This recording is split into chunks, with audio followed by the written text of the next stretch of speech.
네, 여러분 반갑습니다. 앞에서 정광수 교수님이 핵심적인 얘기는 다 말씀을 해주셨기 때문에 저는 조금 몇 가지의 디테일한 얘기만 좀 말씀드리도록 하겠습니다. 첫 번째는 대부분 정의당에서 지역에서 부동산 투기 감시 활동이나 이런 것들을 하실 분들도 많이 왔기 때문에 참여연대와 민변이 이번에 LH 사태와 관련해서 어떤 방식의 조사를 했느냐 그것도 조금 얘기를 해달라고 이렇게 말씀을 해주셔서 일단 그 얘기를 먼저 잠깐 하고 그 다음에 이 목차에 따라서 이렇게 얘기를 좀 해보도록 하겠습니다. 저희가 처음 이걸 한 것은 이제 한 분이 이제 이렇게 제보를 해오셨는데 한 필지에 대해서 이제 LH 직원이 그 농지를 사서 투기를 한다 이제 이런 거였어요. 근데 저희 입장에서는 한 필지만을 문제 제기하기는 좀 어려우니까 그 근처를 이제 다 조사를 하는데 이제 조사 방식은 광명시흥이 이제 3기 신도시로 지정이 됐는데 그 3기 신도시로 지정되기 직전에 이제 땅을 사서 투기를 했다는 거여서 3기 신도시와 관련된 정보, 미공개 정보를 가지고 투기를 했을 가능성이 있으니까 3기 신도시가 이제 발표된 게 2018년 한 4월쯤이었으니까 2018년부터 2020년 사이 3년 동안에 있던 이제 그 토지 거래들을 조사를 해보자 이렇게 이제 생각을 한 거고요. 그래서 국토부 이제 그 거래 신고돼 있는 것들 이런 것들 다 이렇게 뒤져가지고 2018년부터 그 2020년 사이에 있었던 이제 토지 거래를 이제 조사를 한 거죠. 근데 먼저 이제 첫 번째 들었던 거는 이제 그래서 요 LH에 관한 거를 폭로하는 기자회견한 다음에 저희가 또 따로 이제 농지 투기에 대한 기자회견을 한 번 더 했었는데 보통 농지라는 거는 이제 이렇게 1년에 한 동네에서 한두 건 정도 거래가 되는 거잖아요. 우리나라에 이렇게 농사 짓겠다고 농지를 사는 사람이 많을 리는 없잖아요. 근데 한 동네에서만도 한 130건 정도의 과림동이라는 동네 한 동네에서만도 한 3년 사이에 130건이나 토지 거래가 있었던 거 보면 이제 어떤 그 농지 투기 붐이 좀 있었던 거죠. 이제 그걸 알 수 있었고 그렇게 이제 거기서 조사를 하면서 거기서 나온 이제 부동산 등기부등본에 나와 있는 명단들을 하고 LH 직원들 명단을 이제 비교를 한 거죠. 근데 이름이 똑같은데 한 필지만 샀다. 그러면은 이제 저희는 변호사들이 많아서 인권 의식이 굉장히 높거든요. 그래서 동명이인을 우리가 만일 폭로했다 그러면 이제 큰일 난다. 그래서 한 필지 해가지고 이름 똑같은 건 다 빼고. 근데 의외로 또 여러 사람이 산 게 많았어요. 그래서 여러 사람이 샀는데 그 중에 두세 명이 이름이 LH 직원과 일치한다 그러면 다 동명이인일 가능성은 이제 적으니까 그래서 그것들을 이제 주로 폭로를 하자 그래서 그렇게 이제 저희가 그 문제 제기를 하게 된 거죠. 그래서 14명에 대해서 이제 LH 직원들이 농지 투기를 한 것 같다라고 제안을 했는데 그 중에 12명은 이제 사실로 확인이 됐고 그 뒤에 2건에 대해서 이제 더 제보를 받아서 저희가 그거에 대해서 또 문제 제기를 했는데 그 중에 한 건이 이제 확인이 돼서 13건이 이제 그 LH 직원들이 여기서 투기를 한 것으로 이렇게 이제 나왔던 거죠. 그래서 혹시 이제 여기 지방에 계신 분들이 이제 우리 동네에서도 그런 이제 농지나 이런 거에 대한 투기 거래가 있지 않았나 LH 직원이나 아니면 거기 지역에 있는 지방자치단체 공무원들이 한 게 아닌가 그런다면 이제 가장 먼저 의심을 해봐야 될 거는 농지에 대한 거래가 빈번했느냐이겠죠. 농지라는 게 그렇게 거래가 빈번할 수 있는 토지가 아니니까 그러면은 한 3년이면 3년 그거에 대한 이제 농지 거래가 있었던 것들을 국토부가나 이런 데 들어가서 자료를 다 거래가 있었던 것들을 보고 그다음에 그 이제 등기부등본을 보고 거기서부터 이렇게 그 뒤에 이제 우리가 두 번째 이제 폭로할 때 이게 투기적인 거래라고 의심을 한 거를 한 40건 정도를 이제 제기를 했는데 제기를 했던 거에 이제 중요한 징후는 일단 가격이 너무 비싸다. 어떤 건 20억, 10억 이런 걸 이제 주고 샀는데 농지를 농사 지으려고 10억, 20억씩 농지를 살 가능성이 굉장히 적기 때문에 그건 이제 투기적인 거래일 가능성이 많다 이렇게 봤고요. 그다음 대출을 하는데 이제 예를 들면 한 4억 정도 채권 최고액이 한 4억 정도면은 월 77만 원 정도의 이자를 내야 되는데 월 77만 원 정도의 이자를 내면서 이제 농사를 지어서 수익성을 낸다는 게 쉽지 않기 때문에 적어도 그런 4억, 5억 이상의 대출을 받았다 그러면 이제 그건 어떤 영농 목적이보다는 투기적인 목적의 거래일 가능성이 많아서 이제 그런 것들은 저희가 이제 투기적인 목적의 거래라고 이렇게 의심을 해본 거고요. 그 다음에 이제 주소가 예전에는 이제 주소가 그 인근에 있어야만 농지를 살 수가 있었어요. 그래서 예전에 오래되신 분들은 이제 기억해 보시면은 장관들 청문회 할 때 낙마하는 1순위가 뭐냐면 위장전입이거든요. 왜 위장전입을 하냐면 농지를 살려고 그러면 거기에 주소를 옮겨야 되기 때문에 그래서 이제 위장전입으로 많이 문제가 됐었죠. 근데 뭐 2005년 이렇게 농지법을 개정하면서 이제 근처에 주소가 없어도 농지를 사도록은 했지만 그렇지만 아무리 그래도 영농을 하려고 그러게 되면은 보통 이제 영농계획서를 낼 때 한 4일 정도는 자기가 작용을 하고 나머지는 그 근처에 있는 이제 농민한테 이렇게 그 위탁을 해가지고 하겠습니다. 보통 이렇게 내거든요. 그럼 자기가 한 3일, 한 4일 정도는 와서 농사를 져야 되는데 출퇴근하면서 농사 짓기는 어렵잖아요. 그래서 이제 저희가 뭐 송파, 청담동, 뭐 하남, 용인, 뭐 어떤 분들은 저기 김해도 있어요. 그 경남 김해, 뭐 충청, 강원, 뭐 이런 분들은 좀 현실적으로 영농 목적으로 샀다고는 보기 어렵지 않겠냐. 이제 이렇게 본 거죠. 그래서 이제 그런 이상주의 무도를 쫙 갖다 놓고 이제 보시면은 그래서 혹시 뭐 정의당에서 이제 전국적 차원에서 한번 부동산 투기로 의심되는 것들 한번 다 조사해 보겠다 그러시면 이제 지역마다 그런 방식들을 통해서 한번 조사를 해보고 그런 것들에 대해서 한번 문제 제기를 해보는 뭐 그런 것도 필요할 수 있을 것 같습니다.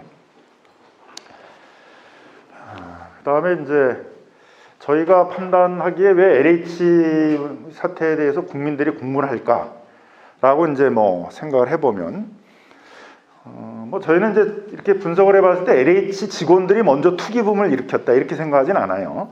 그 지역에서 이미 상당히 한 동네에서 한 130건 정도의 토지 거래가 있을 정도니까 광명시는 전체를 합치면 아마 뭐 수백 건의 농지 거래가 있었을 거고 뭐 신도시 지역을 다 합치면 아마 수천에서 한 뭐 10,000건 가까이 뭐 그런 농지 거래가 있었을 수 있는데 그러니까 그 문재인 정부 들어와서 이명박 박근혜 정권에서는 하진 않았던 신도시 개발이라는 걸 하게 되니까 농지를 이제 도시로 바꾸는 그런 작업들을 광범위하게 전국적에서 벌이니까 농지에 대한 어떤 투기붐들이 먼저 있었고 그 농지 투기붐이 일어났다는 것들을 이제 LH 직원이 파악을 한 거죠. 파악을 한 거니까 정상적으로 우리 국민들이 기대하는 걸 하게 되면 이제 공직자라면 여기 투기붐이 일어나고 있으니까 상부에 보고를 하고 투기를 차단하기 위한 여러 가지 조치를 취하기 위한 것들을 이제 건의를 하고 이렇게 나갔어야 되는데 그게 아니라 야 그럼 우리도 한몫 보자 그래가지고 이제 이렇게 개모임 하듯이 뭐 과천그룹 무슨 전북본부그룹 뭐 이렇게 아마 쭉 자기들끼리 정보를 주고받으면서 이제 돈도 모으고 또 대출도 뭐 58억 이렇게 받고 뭐 그렇게 해서 대규모 투기에 나간 걸 이제 보고 국민들이 이제 상당히 배신감을 느끼게 되지 않았는가 그런 점이 있고요. 또 하나는 이제 우리 공직사회에서 부동산 투기 그러면 한 10년 전만 하더라도 이제 뭐 부동산 투기를 한다라는 것들은 이제 굉장히 금기시하는 분위기가 좀 있었는데 이번 사태를 보니까 이제 공직사회에서 부동산 투기 그런 거 별거 아니야. 공직자는 못해. 뭐 이런 분위기가 좀 있는 게 아닌가 이런 생각이 들어서 공직자 윤리가 상당히 바닥에 떨어졌구나. 적어도 공직자라고 그러게 되면 자신이 공직을 청렴하게 수행해야 될 그런 어떤 청렴무무하고 자기가 공직과 관련돼서 얻게 된 어떤 지식이나 경험이나 정보나 이런 걸 가지고 투기로 나가는 것들은 이해충돌 상황을 일으키는 것이다. 해서는 안 되는 것이다라는 인식은 다 기본적으로 갖고 있을 것이라고 생각을 했는데 별로 그런 인식들을 별로 안 갖고 있다. 이런 것들을 이제 보여줬다는 거죠. 그래서 이 공직자 윤리에 대한 또 문제도 이제 많이 나온 것 같고요. 또 공직자라고 하기에는 또 너무 이렇게 전문적인 투기 양태들을 좀 보여주니까 뭐 그런 것도 좀 분노를 사게 됐던 것 같습니다. 그래서 이제 1차적으로는 이제 가장 먼저 나왔던 것들은 야 공직자의 윤리의식이 이제 너무 바닥에 떨어졌구나 이렇게 하면 안 되겠다 그래서 공직자 윤리에 관해서 공직자들이 이런 부동산 투기에 나가지 못하도록 하는 이제 여러 개혁 방안들이 나온 거고요. 그래서 첫 번째가 이제 이해충돌 방지법 20대 때 국회 뭐 손혜원 의원 무슨 박덕흠 의원 뭐 이런 분들 때문에 이제 뭐 촉발이 되긴 했습니다만 애시당초부터 참여연대에서 이렇게 부패방지법 시스템을 만들 때 그 부패방지법이 결국 이제 쪼개져 가지고 공직자윤리법, 부패방지 및 뭐 국민권익위원회 설치에 관한 법률 뭐 이렇게 몇 가지 법으로 나눠졌습니다만 그때 중요한 테마 중에 하나가 또 이해충돌 방지였습니다. 물론 우리 뭐 참여연대가 무슨 창조적으로 만든 법은 아니었고 외국에 다 이렇게 부패방지법 시스템이 그렇게 돼 있었기 때문에 이제 저희도 그런 걸 참조를 해서 한 것인데요. 근데 이제 그 이해충돌 방지법의 문제가 공직자윤리법에 그냥 이해충돌 방지 의무 위반을 하게 되면 안 된다라는 어떤 선언적인 규정만 있고 그러니까 징계 사유는 내는 거죠. 이제 그거에 따라서 아마 LH 직원들은 뭐 정직, 뭐 해임 이런 징계는 받을 텐데 형사처벌 규정이 이제 없다 보니까 그래서 실효적 있게 이렇게 이해충돌 방지가 안 되고 있다. 그래서 이해충돌 방지 위반을 하면 뭐 낮은 형벌이라도 형벌적인 조항을 도입해서 이해충돌 방지에 대해서 그냥 선언적인 게 아니라 좀 실효적인 그런 걸 만들자라는 게 이해충돌 방지법인데 뭐 이거는 바로 그냥 될 줄 알았는데 또 의외로 잘 안 되네요. 그래서 아마 우리 심상정 의원님이 또 국회에서 또 기자회견도 하고 그런 거 보면은 이제 제가 보기엔 조금만 밀어붙이면 이건 뭐 될 수 있는 법일 것 같긴 한데요. 이렇게 됐고 또 하나는 이제 미공개 정보를 이용해서 부동산 투기를 하는 것은 비슷한 법이 자본시장법에 있어요. 주식회사의 임원들이 미공개 정보를 위해서 주식 투자를 하게 되면 액수에 따라서 지금 이제 공공주택특별법에는 이제 액수 뭐 이런 거 따지지 않고 그냥 5년 이하만 있었는데 자본시장법은 액수에 따라서 뭐 5억 이상인 경우, 50억 이상인 경우는 이제 무기징역까지 하도록 이렇게 되어 있는데 너무 균형이 안 맞는다. 국민들이 보기에는 오히려 미공개 정보를 이용해서 부동산 투기한 걸 더 엄벌해야 된다는 생각들이 있는데 그래서 그 부분들을 좀 동일하게 처벌될 수 있도록 하자라는 게 있었는데 그거는 이제 우리 심상정 의원님이 발의하신 공공주택특별법이 이제 바로 통과가 되면서 그 점은 좀 맞춰진 것 같고요. 그다음 투기에 대해서는 이제 가능하면 이제 미공개 정보를 이용한 건 이제 전부 몰수를 하자. 전부 몰수를 하려면 형사처벌 방식밖에 없거든요. 몰수 추징, 벌금 이런 것들을 통해서 해야 되는데 그거는 이제 공공주택특별법이 뭐 개정이 되면서 좀 들어가 있고 그 3배에서 5배까지 하는 거 들어가 있고 또 부패방지법의 그 비밀 업무상 비밀을 이용한 그 투기를 하게 되게 되면 이제 몰수 추징을 할 수 있도록 하는 조항이 있기 때문에 되는데 문제는 이제 형사처벌은 우리 헌법에 이렇게 그 소급이 안 되도록 소급 입법이 안 되도록 이렇게 금지를 하고 있어서 몰수 추징 방식으로 하는 것은 그 소급해서 하기 어려운 점이 있는 거죠. 근데 지금 국민들이 분노하는 거는 지금 투기한 사람들 걸 몰수해야 되는데 환수를 해야 되는데 그거는 못하고 앞으로 투기하는 사람 것만 한다 그러니까 이제 약간 격분을 또 하고 있는 점이 있잖아요. 그래서 좀 지혜를 짜내서 결국은 형사적인 방식이 아니라 이제 뭐 행정적인 방식이라든가 이런 것들을 통해서 이제 하는 것들을 좀 고민을 해야 되는 문제가 있습니다. 그래서 뒤에 설명드릴 이제 뭐 토지 초과 이득세 같은 걸 다시 부활한다. 그러면은 이제 토지세 초과 이득세를 부활하면서 그 이득을 계산하는 초과 이익을 계산하는 시점을 뭐 2018년부터 하자라든가 뭐 이렇게 하게 되면 행정적인 방식의 일정 정도를 이제 소급하는 뭐 그런 거는 가능할 수가 있겠죠. 또 그런 거라든가 아마 지금 백혜련 의원이 발의하신 건 보니까는 그 영미법에서는 민사몰수특례법이라는 게 있어요.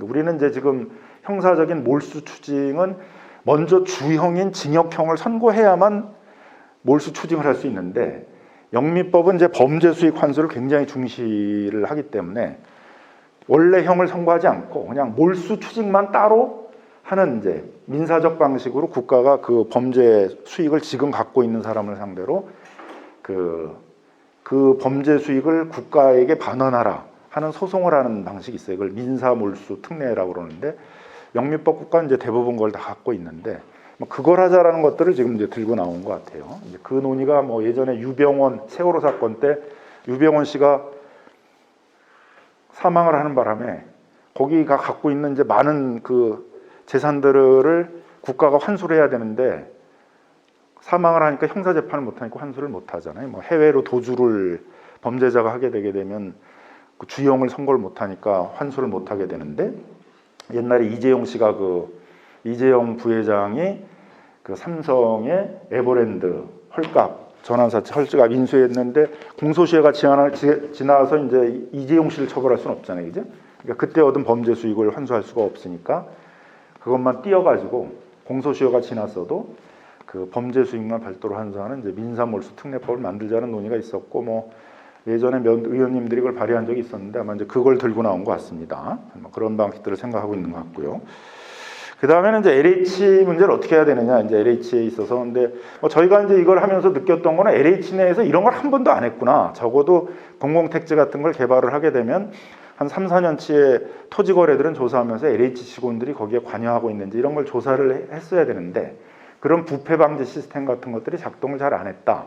그러니까 그냥 대놓고 한 거죠. 어차피 이거 해도 뭐 LH가 조사하지 않을 거라고 생각을 했으니까. 그래서 적어도 이제 그런 부패 방지 시스템을 두어서 정기적으로 이제 직원들이 그런 토지 거래 같은 것들을 하는지를 조사하는 시스템이 있어야 된다. 요거는 이제 정부가 발표한 거예요. 뭐 1년마다 하겠다고 그냥 그러는 것 같아요. 그래서 뭐 이제 하는지 잘 봐야 될 것 같고. 그 다음에는 이제 원래 부패방지법에 의하면 이제 그런 부패 가능성이 상당히 높은 그런 업무에 종사하는 사람들한테 청렴서약 같은 것들을 받게 돼 있었는데, 그래서 뭐 토지 거래를 하지 않는다든가, 뭐 토지 거래를 했는지를 조사한다면 그거에 대해서 조사하는데 협조를 한다든가, LH가 처분하라고 명령을 하게 되면 이제 그걸 처분하겠다든가 이런 것들은 다 서약을 해야 되는데, 뭐 그런 것들도 LH 내에서는 이제 없었던 것 같아요. 그래서 그런 것들을 좀 하자, 뭐 그런 것이고요. 그 다음에 이제 여기서의 두 번째로는 이제 이게 국민들이 공부하라는 저는 이제 두 가지 컨셉이 있는데, 하나는 이제 부패 컨셉이 있고, 공직자의 어떤 공직 윤리를 이제 그 윤리를 위반했다 이런 컨셉이 있고, 또 하나는 역시 이제 투기와의 전쟁, 투기 이런 거에 대한 이슈가 있는 것 같습니다. 그래서 왜 이 농지들이 이렇게 투기의 대상이 됐느냐, 이렇게 이제 보게 되면 이제 2005년, 2009년도에 이제 농지법을 크게 한번 개정을 했어요. 그래서 전체적으로 이제 우리 헌법에 의하면 경자유전의 원칙에 의해서 농사 짓는 사람이 그 농지를 소유하게 했는데, 농사 짓지 않는 사람이 농지를 소유할 수 있도록 이제 길을 많이 열어줬습니다. 그래서 16개의 이제 예외 조항들을 만들고, 그때 이제 근처에 주소가 없어도 그 농지를 살 수 있도록 또 해줬고, 그때 또 1000제곱미터 한 300평 정도 되는데 그 정도는 이제 주말농장이라는 명목으로 살 수 있게 이렇게 또 해줬어요. 근데 뭐 여러분들 이제 뭐 다 주말농장 한 번씩 해보셨겠지만, 저도 뭐 한 10여 년 전에 뭐 애들도 어렸을 때 다 해봤습니다만, 주말농장을 사서 하는 사람은 거의 없어요. 대부분 다 빌려서 하지. 근데 저기 1000제곱미터인데 요번 이제 광명시흥시를 보게 되면 한 6억 정도 돼요. 6억, 5억 이렇게 되는데 주말 농장을 하려고 6억, 5억씩 주고 산다라는 건 좀 상식적으로 안 맞잖아요, 그죠? 근데 이제 그런 것들을 이렇게 길을 열어줬다 이거죠. 그러니까 농지에 대해서 농사를 짓지 않는 사람들이 이렇게 투기 목적으로 살 수 있는 길을 많이 열어줬고, 특히 또 많이 문제가 됐던 건 이제 이 영농법인인 것 같아요. 영농법인을 만들면 이제 그 많은 땅들을 살 수가 있는데, 영농법인을 만든 다음에 땅을 많이 사놓고, 실제로는 그 광명에 있었던 이제 영농법인 하나는 저희가 조사를 해봤더니만 1년 매출액이 120만 원이더라고요. 120만 원 벌어가지고 저렇게 수십억의 땅을 사놓고, 이게 좀 상식적으로 영농 목적이라 보기는 어렵잖아요, 그죠?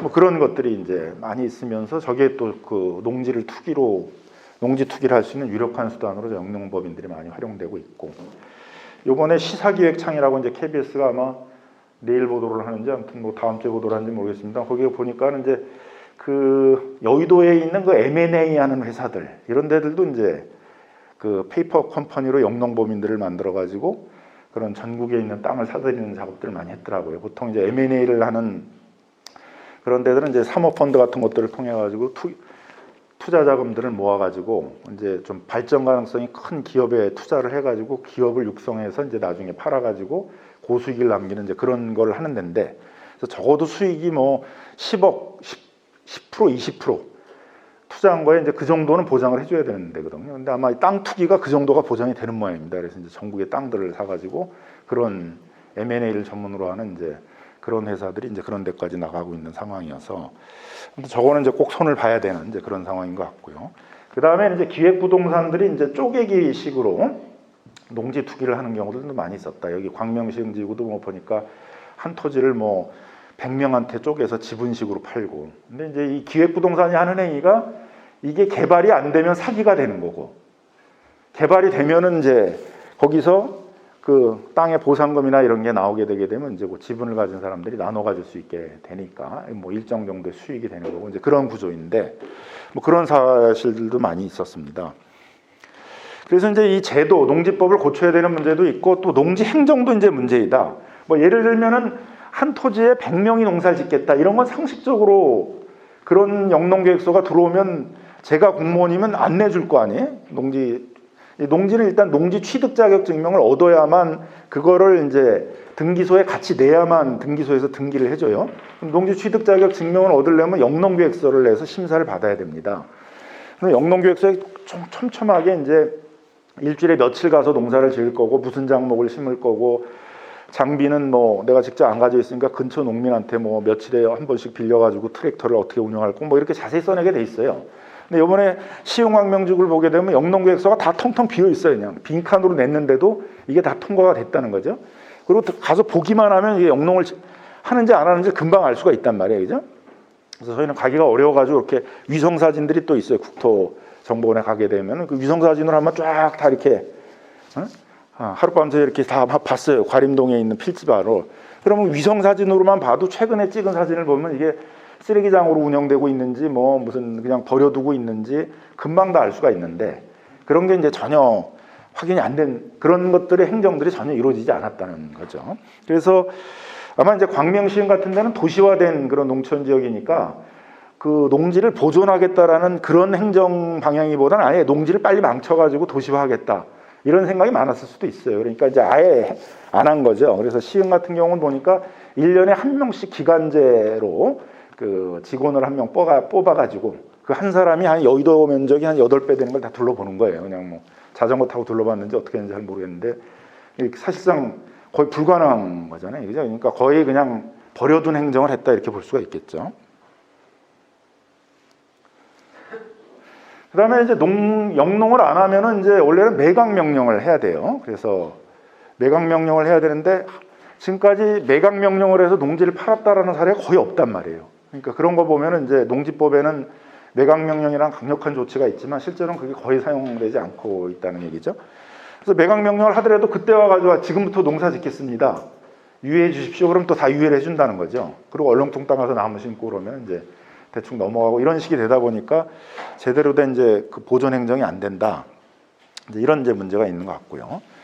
그 다음에는 그 농사를 이제 대부분 안 짓는데 이걸 더 넘어가지고 보상을 많이 받기 위해서 뭐 농지에다가 이제 나무 같은 걸 심는데 나무를 심는 게 이제 여러 가지 이유가 있어요.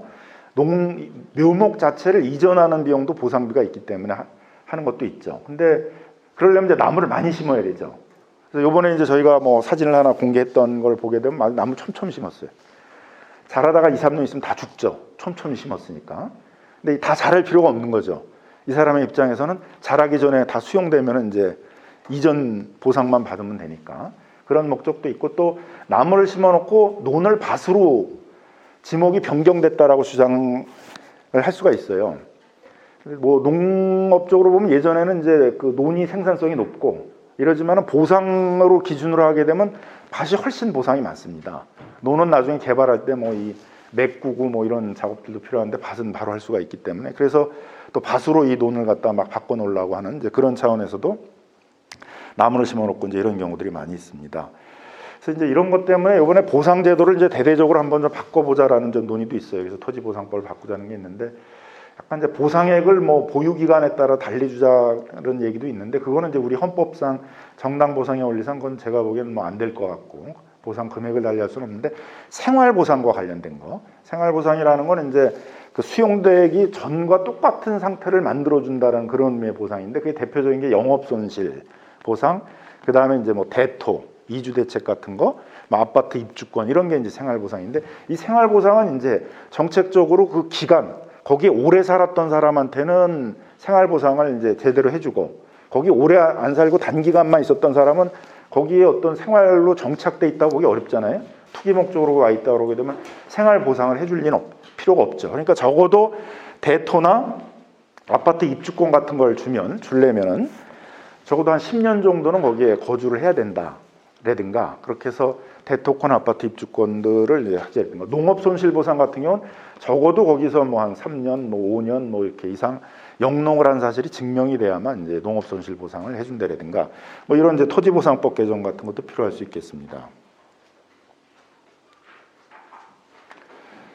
그다음에는 이제 뭐 유효 토지에 대해서 뭐 토초세 이제 이런 걸 부과해 보자는 얘기가 있는데 그건 이제 뒤에서 다시 한번 좀 설명을 드리고요. 그다음에 명의신탁 이제 차명거래가 아직도 좀 많기 때문에 그 명의신탁 부분에 대해서도 좀 대대적인 손질이 필요하다인데, 뭐 지금 계약 명의 신탁이라는 거는 이제 그 신탁자, 그러니까 원래의 돈을 댄 사람이 자기 명의의 등기를 안 해놓고 뒤에서 돈만 대주고 그 차명인 사람의 명의로만 등기가 돼 있는 걸 이제 계약명의 신탁이라고 그러고, 그 돈을 댄 사람도 자기 명의로 등기를 했다가 그 다음에 이제 그 수탁자한테 명의를 놓는 것들을 이제 등기명의 신탁이라고 그러는데요. 계약명의 신탁은 지금도 소유권 반환을 이제 못하도록 하고 있는데, 등기명의 신탁은 이제 그 소유권 반환을 구할 수가 있어서 그 부분도 이제 하지 못하게 하자라는 게 있고요. 한번 정의당에서 어떤 분이 저한테 정책 질의라고 그러면서 이걸 하는데 어떻게 해야 되느냐 물어보는데, 뭐 요 얘기를 하는 거예요. 요 얘기를 하는 거고, 그 요거는 근데 그렇게 큰 뭐 그 메이저의 어떤 문제의식은 아니고요. 계약 명의 신탁이 대부분인데, 계약 명의 신탁의 경우에 반환은 지금도 금지돼 있기 때문에 그 명의 수탁자가 이제 배신을 해가지고 땅 안 돌려줄래, 그럴 위험성이 명의 신탁을 막는 유화적 효과가 별로 없다는 거죠. 대부분 그 계약 명의 신탁을 하는 사람들은 그 수탁자가 충분히 내가 통제할 수 있는 사람이야라는 자신감이 있기 때문에 절대 이 사람이 나를 배신할 거야 이런 생각을 안 한다는 거죠. 그래서 그거에 따른 위험성 때문에 명의 신탁을 못한다, 이런 거는 별로 위화적 효과가 없다. 그래서 그걸 좀 더 세게 하려고 그러면 역시 이제 뭐 과징금 이런 걸 좀 철저하게 매기거나 아니면 그걸 더 높이는. 그래서 지금은 이제 매매 대금의 30%까지를 이제 명의 신탁이 드러나게 되면 과징금을 물리는데, 별로 물리는 또 행정기관들이 별로 없어요. 그래서 필요적으로 꼭 물리도록 하고, 안 물리면 직무유기가 되도록 하고, 뭐 물리는 것도 뭐 30% 50% 이렇게 조금 더 해서 이런 명의 신탁들을 좀 차명 거래를 금지하도록 하는 그 위화적 효과를 높이는 이런 것들이 이제 필요할 수도 있습니다. 그 다음에 이제 개발 이익을 환수하는 거, 이건 뭐 정광수 교수님이 많이 말씀을 해주셨기 때문에 뭐 간략히 말씀드리면, 이제 뭐 법률에서는 개발 이익이라는 표현을 주로 써요. 우리 이제 정광수 교수님은 불로소득이라는 얘기를 많이 쓰고, 시민단체에서는 투기이익이라는 얘기를 많이 쓰는데 다 비슷한 얘기들입니다. 그래서 뭐 개발 이익, 투기 이익, 뭐 불로소득, 부동산 불로소득 이런 건데, 개념적으로 보면은 어떤 거냐면은 보통 우리가 불로소득, 투기이익, 또 개발이익 이렇게 이제 법에서는 좀 부정적인 용어를 쓰면 안 된다 그래서 긍정적인 개념으로 개발이익이라는 이렇게 표현을 쓰고 있는데, 쉽게 얘기하게 되면 정상적인 지가 상승보다 이제 지가가 많이 올랐을 때 그 정상적인 지가 상승률보다 많이 오른 그 초과한 그 지가 상승분을 보통 투기이익이라고 그러고, 그걸 개발이익이라고 그러고 불로소득이라고 그러는데, 그걸 이제 어떻게 환수해야 되느냐의 문제에 있어서는 크게 보게 되면 개발 단계에서 환수하는 것들은 이제 뭐 개발 부담금이라고 이제 개발 이익 환수에 관한 법률에 의한 개발 부담금, 또 재건축은 또 별도로 이제 재건축 부담금이라는 걸 따로 물리고 있고요. 그다음 보유 단계에서 이제 요걸 환수하던 게 토지 초과 이득세였습니다. 정광수 교수님이 잠깐 이제 설명을 해주셨는데, 그 제가 뒤에서 한번 설명을 더 드리고, 그래서 이제 보유 단계에서는 이제 토지 초과 이득세였고, 처분 단계에서 이제 이걸 환수하는 게 양도소득세인 거죠. 그래서 세 가지는 이제 본질적으로 같은 겁니다. 그래서 우리 헌법재판소도 세 가지는 본질적으로 다 같다고 보고 있어요. 그래서 양도소득세를 물릴 때 앞에 개발 단계에서 물린 개발 부담금이나 재건축 부담금은 공제를 해주게 돼 있어요. 토초세도 마찬가지로 토지 초과이익세를 보유 단계에서 걷었으면은 양도소득세로 낼 때는 이제 공제를 해준다는 거죠.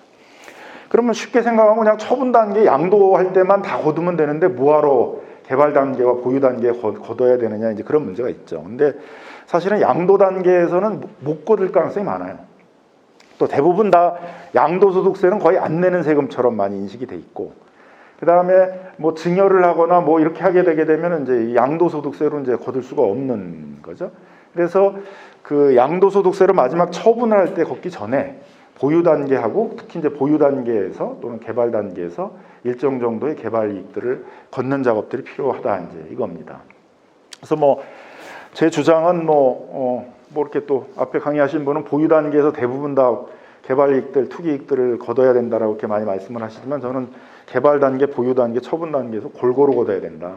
그래야지 제대로 걷지. 그리고 조세정도 덜 되지. 어느 순간에 한꺼번에 걷는다든가 어느 단계에서 이렇게 많이 걷는 것들은 현실적으로 어려울 수 있다, 이제 그런 생각이 들고요.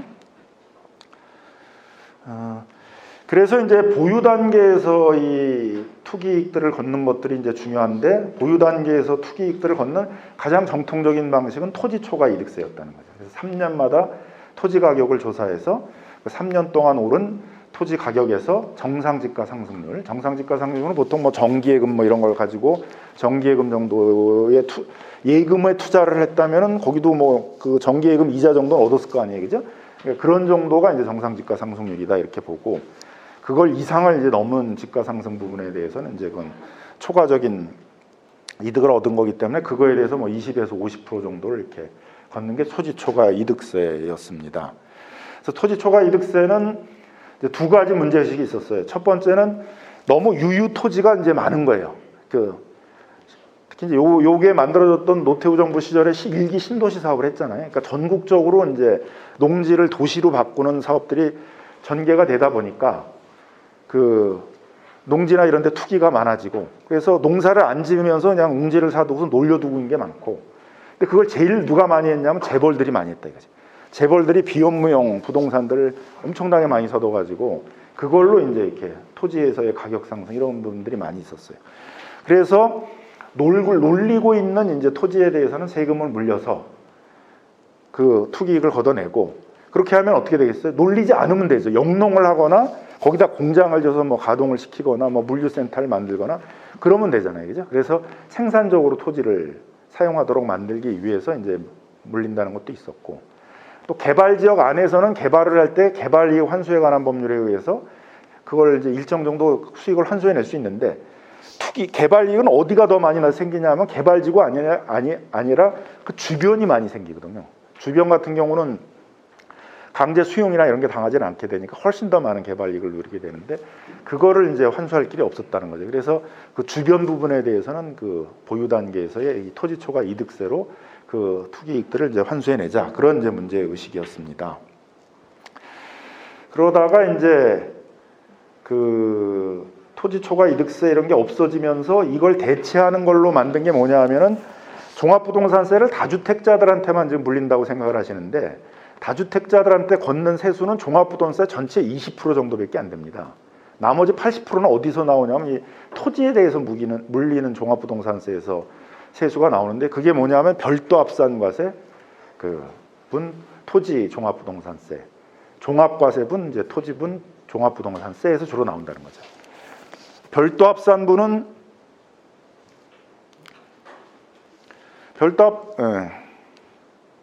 별도 합산분이 이제 전형적인 그 재벌들의 비업무용 부동산 이런 거에 물리던 토초세의 흔적이 여기로 좀 남아 있는 거죠. 여기 남아 있어서 요게 가장 지금 많이 걷고 있습니다. 그래서 민주노총이나 이런 데서 이제 그 재벌들의 사내유보금 환수 운동을 벌린 적이 있었는데 재벌들의 사내유보금이라는 게 어떤 회계적으로 사내유보금 이렇게 있는 게 아니잖아요, 그죠?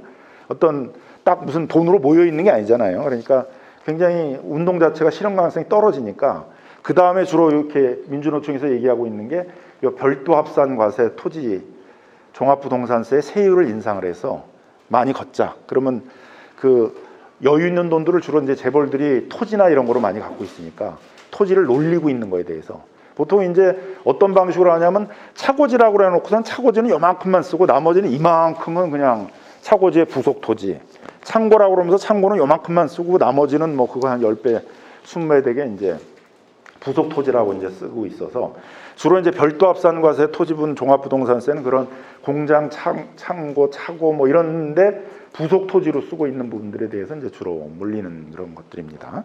그래서 그게 있고 농지에 대해서는 이제 종합과세 토지분 종합부동산세가 이제 영농을 하지 않는 놀리고 있는 농지에 대해서는 이제 그 보유세, 그 종합부동산세로 물리고 있는 것이어서 요게 일정 정도는 이제 보유 단계에 있어서의 그 불로소득을 환수하는 건데 근데 문제는 이제 보유세는 종합부동산세는 이게 재산세잖아요. 재산세니까 뭐 꾸준히 거두면 되는데 보통 세율이라는 게 뭐 0점 몇 프로 뭐 이렇게 되니까 거기에서 거둘 수 있는 거에 한계가 있는 거죠. 이제 토지 초과 이득세처럼 소득세는 그 지가 상승분의 뭐 25% 50% 이렇게 걷게 되니까 그 소득 올라간 그 땅값분에 대해서 걷게 되니까 이제 상당 부분들을 거둘 수 있게 되는데 종합부동산세는 이제 이 재산세라는 한계가 있기 때문에 거기서 거둘 수 있는 것들에 이제 한계가 있다는 거죠. 이제 그런 점에서 이제 다시 한번 이렇게 또 3기 신도시 뭐 전국에 뭐 산업단지 개발 뭐 온갖 농지들을 이렇게 많이 개발하는 사업들을 벌리는 이런 단계에 있어서는 토지 초과이익세 같은 게 다시 필요할 수 있다, 이제 이런 겁니다. 그러니까 나머지 거 그냥 한번 쭉 봐주시면 될 것 같고, 그 다음에 이제 토지 공개념에 대해서 한번.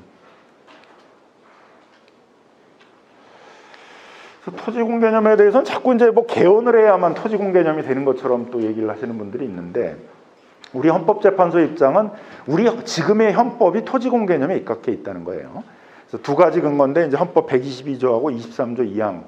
122조는 국토는 효율적으로 균형 있게 이용 개발을 하기 위해서는 필요한 부담과 제재를 가할 수 있다, 이렇게 돼 있고, 그다음 재산권 행사는 공공복리에 적합하게 해야 된다 그래서 이제 재산권이 그런 사회적 기속성이라고 그래서 사회의 어떤 공공 목적에 맞게 재산권을 행사해야 된다, 이런 게 있기 때문에 우리 헌법은 시장 원리에 토지를 맡기는 게 아니라 그 토지에 대해서는 그런 공공성의 원칙에 의해서 이용을 하도록 그런 토지 공개념에 입각해 있다, 이렇게 본다는 거죠.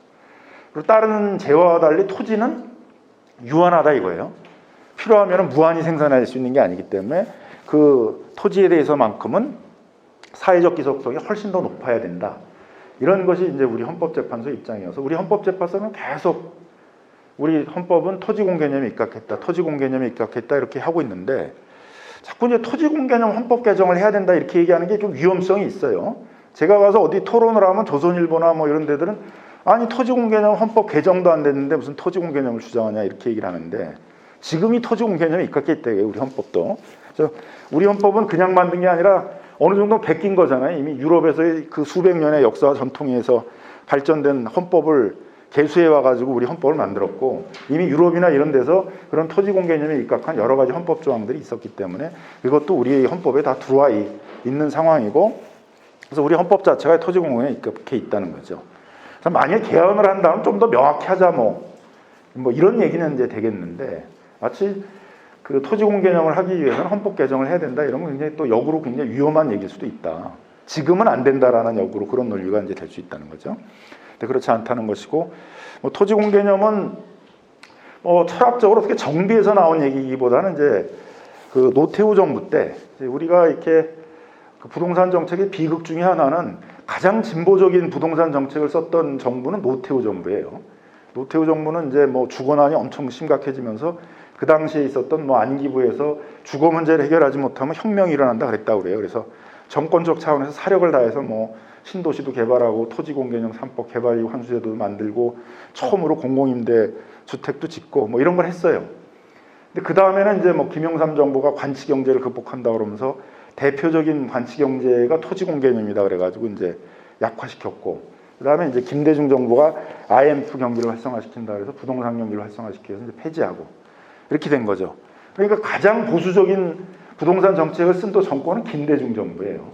그래서 각종 부동산 정책에 대한 뭐 무주택자에게 우선적으로 분양하는 그런 주택 청약 제도도 없앴고, 분양가 상한제도 없애고 그런 것도 김대중 정부에서 없앴고, 좀 그래요. 그래서 약간 이제 혼동이 오는 측면이 있는데, 어쨌든 그 당시에는 상당히 위기의식을 느끼고 시장에만 이 부동산 문제, 주거 문제를 맡길 수가 없어서 정부가 적극적으로 개입해가지고 부동산 주거 문제를 해결해야 된다, 이런 문제의식이 노태우 정부 때는 이제 상당히 뭐 어떤 자기 철학에서 출발했다기보다는 그 각등이란 이제 군사 정권으로서의 어떤 정통성도 취약한 상태에서 올라왔는데 주거나 이런 민생 문제를 제대로 해결하지도 못한다는 비난이나 위기의식이 높으니까 그 문제에 대한 어떤 위기의식 속에서 그런 시장 원리에 이걸 맡겨야 된다는 거에 대한 대응 논리로 토지 공개념이라는 걸 천명을 했었고, 그런 정책을 추진했었다는 거죠.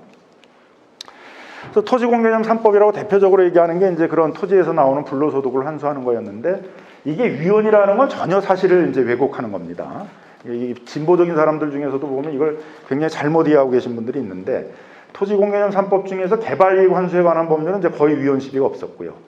다만 이제 한시법으로 되어 있었던 것들을 그 노무현 정부 때 이제 그 한시법이 아니라 그냥 쭉 이어지는 법으로 다시 부활시켜가지고 지금까지 이제 유지를 하고 있는 거잖아요. 그래서 개발부담금 뭐 이런 걸 지금도 물리고 있고요.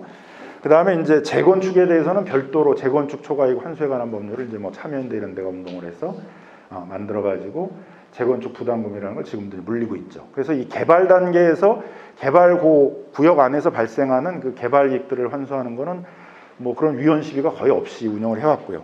토지 초과 이득세가 이제 위헌 시비가 많았는데 토지 초과 이득세에서도 다 합헌 결정을 받았어요. 미실현 이득에 대해서 과세하는 건 위헌이 아니고 합헌이라고 그랬고, 다만 이제 헌법 불합치 결정을 받은 게 몇 가지가 있었습니다. 뭐 지금 생각해봐도 굉장히 좀 법을 좀 너무 조악하게 만들어서 그랬는데, 첫 번째는 이게 양도소득세하고 똑같은 거라고 그랬잖아요. 토지에서 발생하는 불로소득을 걷는 건데, 그럼 마지막 양도소득세에서 공제를 해줘야 되는데 공제를 해주질 않았어요. 그러니까 이중과세가 된다. 보유 단계에서 또 걷고 처분 단계에서 또 걷는 게 돼버리니까, 그것 때문에 이제 헌법 불합치 결정이 나서 그 다음에 94년 법을 개정을 하면서 양도소득세에서 빼주도록 이렇게 했고, 그 당시에는 공무원들이 나가서 이거 얼마 올랐어, 이거 얼마 올랐어 이렇게 했어요. 감정평가사들이 전문적으로 감정하던 제도가 없었습니다. 그래서 요 헌법 불합치 결정이 나면서 부동산 이제 감정평가에 관한 법률이 만들어져서 우리가 이제 공시가격이라고 얘기하는, 지금 공시지가라고 얘기하는 제도가 요걸 계기로 해서 이제 어떻게 보면 이제 만들어졌다고 볼 수 있겠는데요. 그러면서 이제 그런 위헌 시비는 이제 없어졌죠. 그래서 94년에 법을 개정을 해가지고 98년까지 운영을 하다가 김대중 정부에서 이제 부동산 경기 활성화 정책으로 폐지를 했었다라는 거고요. 택지 소유 상한에 관한 법률은 이게 이제 유일하게 위헌 결정이 났는데, 이것도 이제 김대중 정부에서 폐지를 한 다음에 폐지된 법률에 대해서 위헌 시비가 일어나서 그 폐지된 법률에 대해서 위헌 결정이 났었다라는 겁니다. 그 다음 문제는 이제 결국 이제 투기의 가장 근원이 되는 건 뭐냐면 이제 투기 자금을 동원할 수 있기 때문이에요. 근데 자기 돈으로 투기 자금을 다 댈 수 있는 사람은 그렇게 많지 않아요, 우리 사회에서. 또 전 세계적으로 보게 되면 개인들이 투기하는 나라는 한국밖에 없어요. 대부분 뭐 미국 같은 데서는 주로 사모펀드들이 주도를 하고 있고, 유럽에서는 뭐 임대사업자라고 하는 사람들이 이제 막 그런 임대사업이라는 명목으로 막 그 사들여가지고 투기를 일으키고 그러는데, 개인들이 왜냐하면 대출을 받기가 어렵거든요. 그런 투기를 할 수 있을 만큼의 대출을 받기가 어려운데, 한국이 유일하게 이제 그런 걸 굉장히 관대하게 많은 대출을 해주는 이제 나라라는 거죠. 그래서 세계적으로 보게 되게 되면 이제 그 사람의 소득 능력이 상환 능력이라고 보는 거예요. 그래서 그 소득이, 그리고 또 대부분의 이제 외국은 부동산 대출이 전부 다 모기지론이에요. 원금도 처음부터 같이 갚아 나가야 돼요. 이자만 갚는 이런 대출이 거의 없어요. 다 30년, 40년 동안 원금도 갚아야 되니까, 그러니까 처음부터 상당히 부담이 되잖아요. 그죠? 그러니까 어느 정도 소득이 있어야지 그 소득 수준을 보고서는 대출 금액 같은 거를 정해주는데, 우리는 이제 원금은 안 갚고 이자만 갚는 이런 대출을 많이 하다 보니까, 이자만 갚는 건 부담이 별로 없잖아요. 원금을 안 갚으니까. 그러니까 굉장히 과잉 대출이 되는 게 있는 거죠.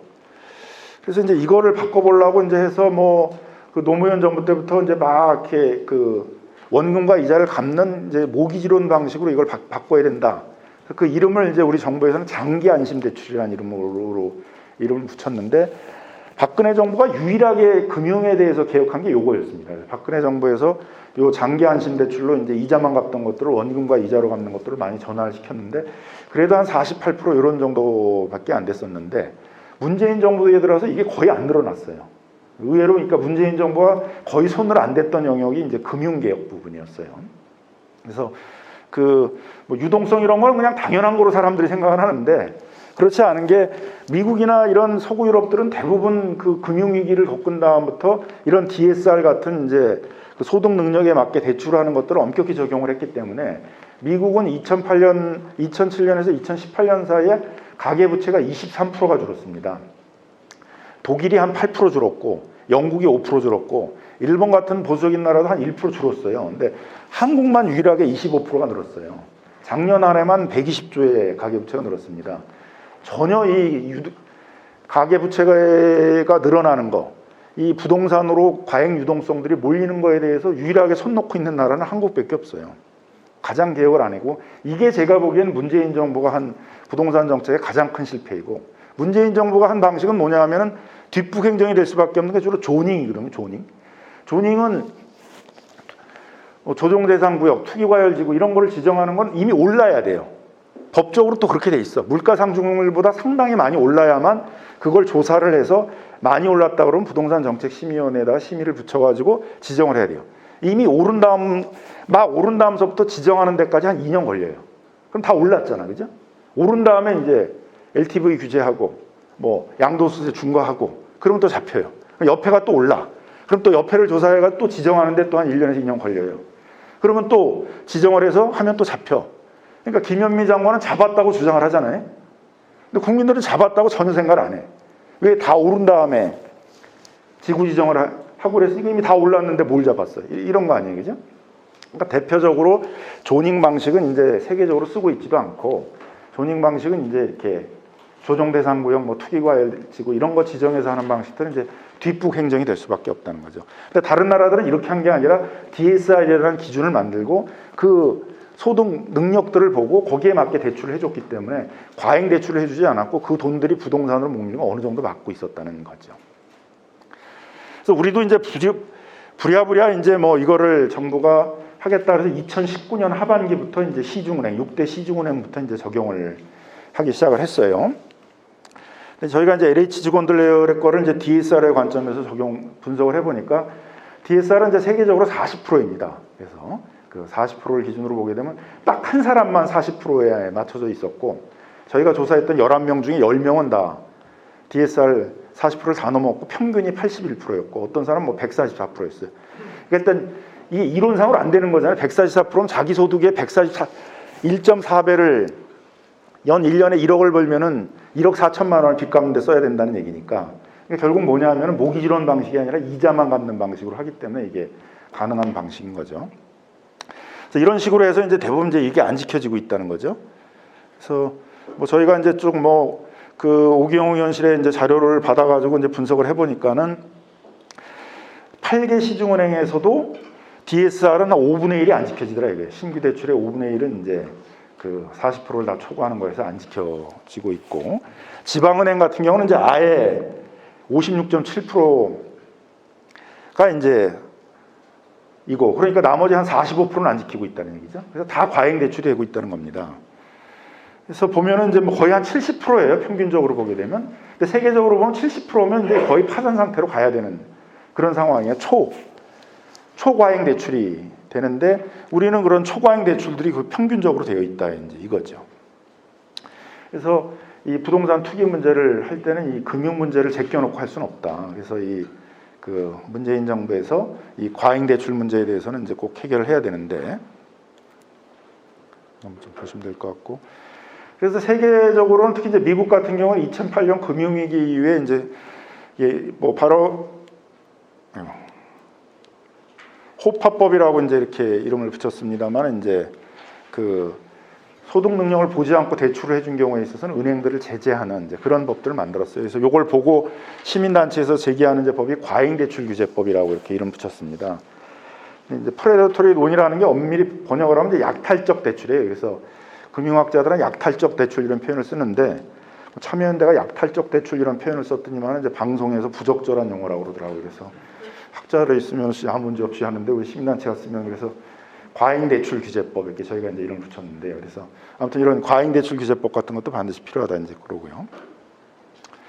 그다음 이제 LH 문제를 어떻게 해야 되느냐인데, 뭐 LH를 해체해야 된다 이제 이런 얘기도 있습니다만, 뭐 저희가 보기에는 이제 LH의 가장 문제점 중에 뭐냐면 LH의 고유 목적 사업들이 있어요. 공공임대 공공이라든가 도시영세민의 주거환경 개선이라든가 슬럼화되는 공공재개발 뭐 이런 데 지지부진할 때 뭐 이런 공공재개발을 한다라든가, 또 뭐 지금같이 기존 주택 가격이 너무 비싸가지고 젊은 중산층이나 서민들을 위해서 저렴한 뭐 공공주택을 공급한다든가 뭐 이런 것도 저는 뭐 고유 목적 사업에 넓게 보면 볼 수 있다고 생각을 하는데, 문제는 여기에 집중하면 좋은데 지금 사업을 어떻게 하냐면 이걸 하려면 돈을 줘야 돼요. 다른 나라는 다 재정이나 아니면 이제 공적 기금을 만들어가지고 우리처럼 이제 주택도시기금 같은 걸 만들어가지고 지원을 해주는데, 이 돈을 지원을 안 해줘요, LH에다가. 그리고 어떻게 하려면 LH가 돈을 벌어서 하라 이거예요. 그래, LH가 돈을 벌어야 되잖아요, 이걸 하려면. 그래서 신도시를 개발을 할 때 신도시의 땅의 40%를 팔아야 돼요. 민간 건설회사한테 팔아가지고 얻어지는 돈을 가지고 이제 거기다가 도로도 깔고 이제 뭐 지하철도 하고 뭐도 하고 이런 방식의 사업을 해야 됩니다. 그럼 어떻게 해야 돼요? 신도시를 만들 때 규모를 크게 해야 돼요. 2배 정도 크게 만들어 놔야지. 그래서 그 중에 한 반쯤 팔고 그걸 가지고 나머지를 개발할 거 아니에요. 그러니까 과잉 규모로 할 수밖에 없고, 또 그렇게 했는데도 또 모자라. 또 공공택지를 또 개발해야 돼요. 왜냐하면 민간에 팔아서 해야 되기 때문에. 택지를 일단 40%를 민간한테 팔아야 되고, 그 다음에 또 공공임대 이런 걸 지려면 한 1억 정도 드는데 그 1억을 만들기 위해서는 분양을 한 2개 해야 돼요.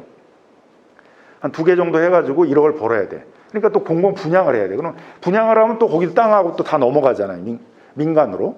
이렇게 되니까 계속 고유 목적 사업에 필요한 땅도 계속 모자르게 되고 이런 악순환이 생긴다 이거죠. 그래서 LH 문제를 해결하려면 먼저 그 사업 방식을 바꿔야 된다. 이름이 이제 좋아서 교차 보조라고 해서 뭐 진짜 보조를 해주는 것처럼 얘기를 하지만 그 보조의 개념은 뭐냐 하게 되면 LH가 땅 장사, 집 장사에서 돈을 벌 수 있게 보조를 해준다 그런 의미예요. 그래서 그런 이제 땅을 그 강제로 수용을 해가지고 그걸 민간 건설하는 데 팔아가지고 수익을 내고. 근데 이게 앞만 봐도 강제 수용을 할 때 정당성의 목적이 되게 어렵잖아요. 처음부터 수용을 할 때 뭐 서민들을 위한 공공임대를 한다, 뭐 무슨 저렴한 주택을 공급한다 그러니까 강제 수용이 허용이 되는 거지. 이거 수용해가지고 민간 건설회사한테 비싸게 팔아가지고 수익을 남기겠습니다. 이러면은 이건 강제 수용의 목적이 정당성이 인정될 수가 없는 거잖아요, 그죠? 그럼 바로 그 수용 자체가 행정소송을 하게 되면 다 취소됐을 거 아니겠어요, 그죠? 근데 이제 대부분 이제 이런 식으로 해가지고 한다는 거죠. 그러니까 이게 고유 목적 사업보다 이 수익, 땅 장사, 집 장사에서 버는 그 사업이 훨씬 더 규모가 큰 게 되다 보니까 조직의 규모도 훨씬 커지게 되는 이런 문제가 있다는 거죠. 그래서 이런 문제를 해결하기 위해서는 일단은 수익 사업을 최대한 줄이게 하고 그걸 줄이는 것들을 이제 뒤에 설명드리는 그걸 해결하기 위해서 이제 첫 번째는 토지 비축은행 같은 걸 만들잖아요. 다른 나라들은 다 토지 비축은행 이런 것들이 있어서 그 민간에 팔 것들을 토지 비축은행이 사주는 거죠. 그래서 개발 비용을 대주고 토지 비축은행이 그걸 갖고 있다가 그 다시 또 LH가 여러 개 될 때 아니면 또 지방공사 같은 데서 우리도 공공임대 사업 같은 거 열심히 해보겠다 그러면 그런 데다가 팔아가지고 계속 공공적으로 사용할 수 있도록 한다라든가 또 주택도시기금이 한 75조에서 많을 때 한 80조 이렇게 조성이 됩니다. 근데 그 중에서 공공임대에 사용되던 게 2015년 박근혜 정부 때 한 6% 정도였어요. 문재인 정부 때 12%예요. 그러니까 많이 증가했죠.